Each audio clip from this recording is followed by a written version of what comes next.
Hey boys and girls, I'm Nick in the States, and today we return to the scene of the crime, the Harley Benton BigTone. When we last saw our friendly hero, he was attempting to make the Bigsby on the BigTone not suck.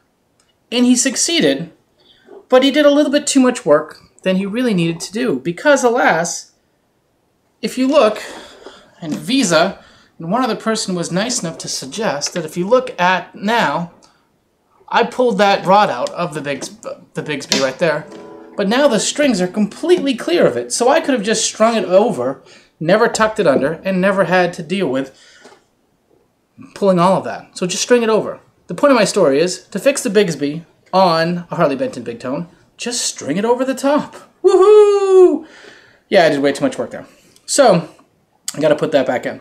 The other thing with this bad boy was the tuners. And those little buggers are horribly uncomfortable. So what we're going to do today is we're going to pop off the bobbins on the tuners, and we're going to see if we can't swap in some existing bobbins I have in some other cheap Chinese tuners so that they would do. And by bobbins I mean the knobs, as you'll see in one sec.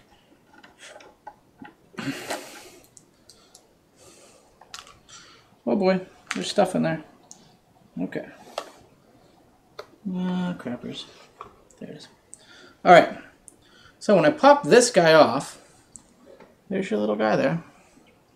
What comes out with it is a white ring. If you can see those there, I'll come up in this video.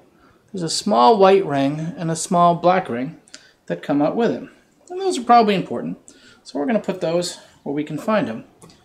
And now if you look, for those of you that have taken the head off a tuner, there's a black shaft there, waiting, ideally, for a properly sized tuner to fit on it. Alright, we're going to try first this no-name 6-in-line brand tuners that I had that look just like, well, he. We're going to take its screw head off, and we're going to pray that the gods are nice to us. So the screw looks shorter but the same. Yeah. Now this guy has one little circular ring in the head here, so I'll put the little circular ring aside there. Similar black shaft type deal. So let's take its one little circular ring, we're going to leave it in.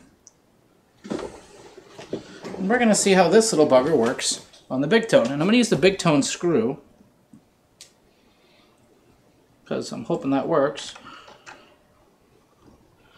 And alas, nope, we're good. She fits on the thing there. I'm going to screw in the BigTone screw.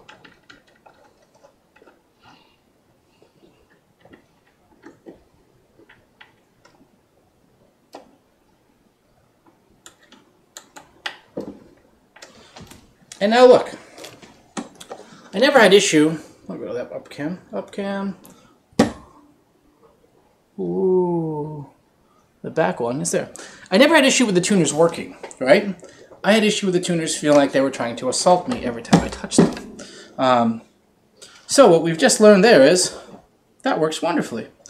So enjoy the super speed while I work through this process.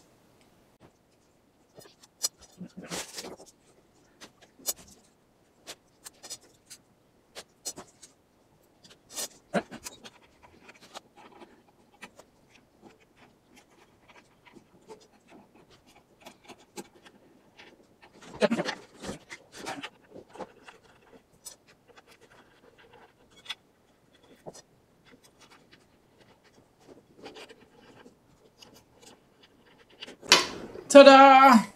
Now look at that. She doesn't look markedly better. In fact, she probably looks like she has slightly less style. But I will tell you that now when I tune it up, it just feels better. And that's a big deal, because tuning your guitar sucks anyway.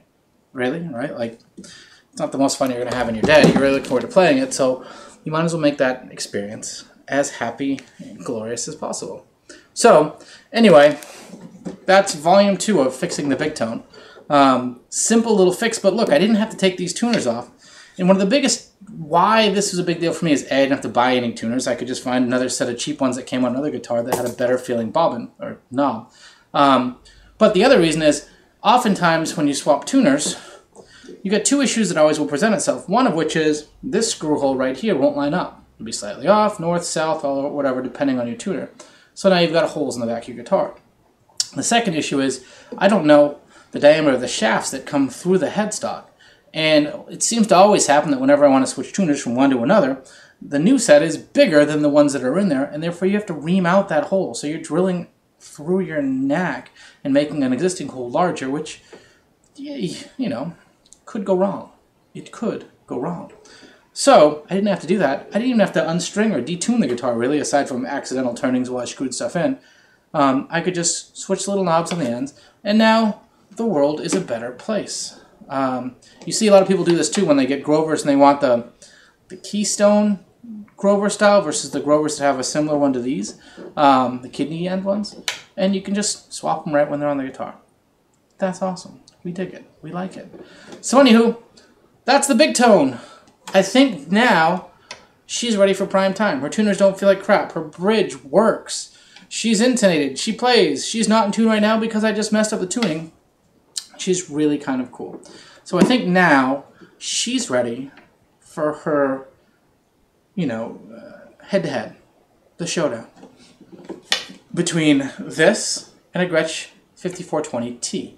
And what that is that's Gretsch's cool Korean-built guitar, very much like this, with a Bigsby, I believe in orange, that my buddy Danny has. So sometime in the near future, keep your eyes peeled. We'll have a video now that this guy's been through the gym, it's worked itself out, it's spent its time on the bench, and it's ready to kick some ass. Or something like that, we'll see.